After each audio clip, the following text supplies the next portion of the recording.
So I'll come in, I will hook, and I will start to turn. As soon as I can, I will bring this across. Okay? Make sure I'm nice and tight. So even if I kind of do loosen this, which I don't want to, I still should be relatively kind of strong with this. Okay? The other thing as well is, although I'm looking here and looking here, almost like if any point he kind of flexes the foot, it actually makes it easier to keep hold of this. Okay? Because it kind of traps it behind my arm. Okay? So, and again, if he tries to pull this free and starts to go, I can kind of catch it on the heel.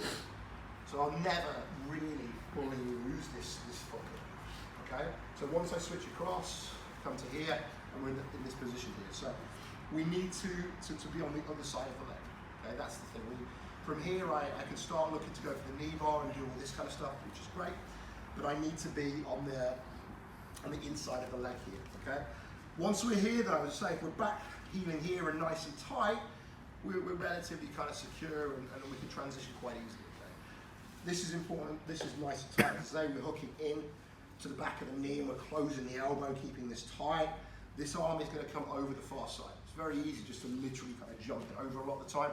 Even if he kind of straightens this here, straight leg here, it's easy to just bring this over to here. Okay? The leg is straight at this point. This is a good thing to look at, actually, because if the leg is straight, this is quite hard to finish. I kind of want a bit of a bend in the leg. Okay? The bend in the leg is quite easy to do. The important thing is I'm trapping his foot here. So I'm trapping the end of the lever. My hips are kind of behind his knee here. So as I turn in, what I'm going to do, I'm going to start to push my hips forwards here. Okay? It creates a bend in the leg here.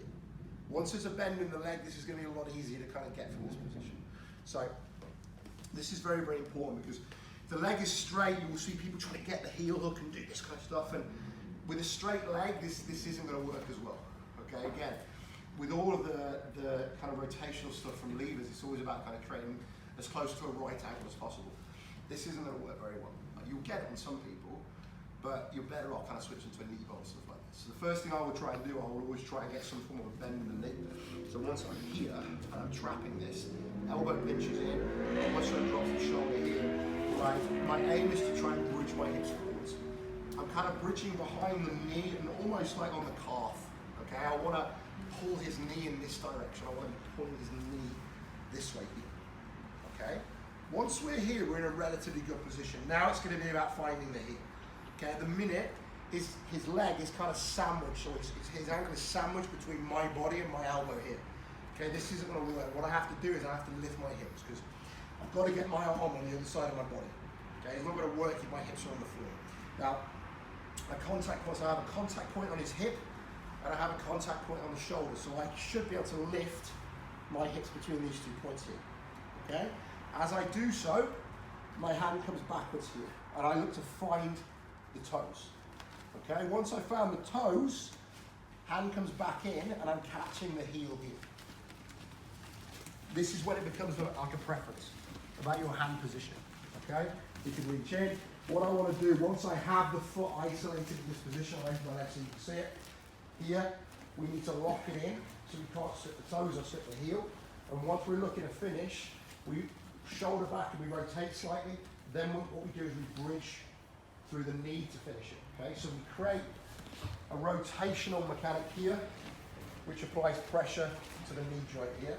Okay, obviously if he can roll, that pressure would just go out of the body, but at the minute he can't roll, so the rotation of the foot here is causing this kind of torque going into the knee from the lower leg. Once the knee is loaded and tight, we simply bridge through the side of that joint. Okay, it's not very nice, but it's incredibly efficient the way it's kind of done. Okay, so it isn't just about continuing to rotate. We rotate to a point where it's tight, and then we start to bridge the hips through the knee to actually cause the damage. Okay, so get back to the position, come in, even if I'm here, nice and tight, nice and secure. I've got to get my arm over the top. As I say, it's relatively easy to do this. Even if he's fighting with the foot here, I can kind of come in and I can plant this here.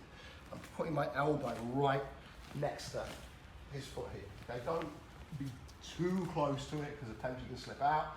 But obviously the closer to the knee I am, the shorter this lever is going to be and the harder it's going to be to drive this through.